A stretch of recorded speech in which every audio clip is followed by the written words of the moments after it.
Chaos. Dragon Reign Book 4.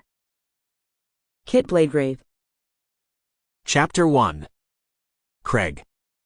There was no sunrise or sunset, not in this dimension, so I had no way of knowing how much time passed since Kate disappeared. I stood in the doorway to the sorcerer's home, straining to see beyond the mist and catch a glimpse of her coming back, saying she was messing around and she hadn't decided to run off to face the darkness alone. I stayed there and prayed to whatever gods would listen for Kate to come back to us. My knuckles throbbed, but I ignored the ache and the split skin, results from hitting the stone walls in my room last night over and over for letting my guard down and thinking Kate would never do something so rash as this. I was meant to be her protector, the one to keep her safe and bring her back alive, and she took off on me, on us. Left us here children she didn't trust to be careful. I knew seeing that mural messed with her head, convinced her the only way out of this was for her to become this sacrifice to save the world. But she was wrong, so horribly wrong. Every time she caught a glimpse of the past, it dragged her further away from us as if only they mattered, Malcolm and Brodian. My hands itched to hit something again, anything, never knowing how much anger I could feel at someone I cared so much about at the same time. Craig, Forrest called behind me, but I didn't turn around, afraid I'd miss a glimpse of her. I heard his rushing steps, and then he leaned in the doorway beside me. The portal's almost ready. They're sure they can get us there?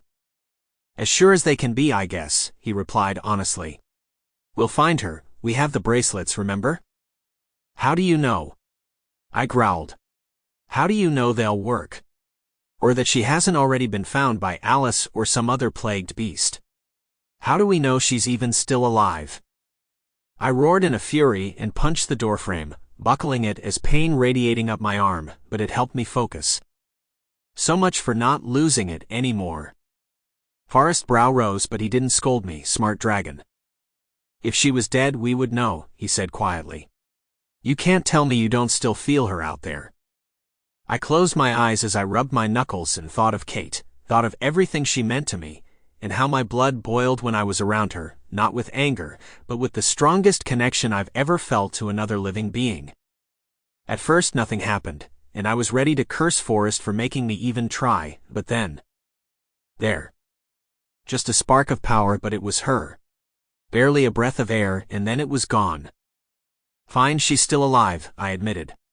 But we're dragging her back here kicking and screaming if we have to. We are not prepared to face down this Zohar, not yet.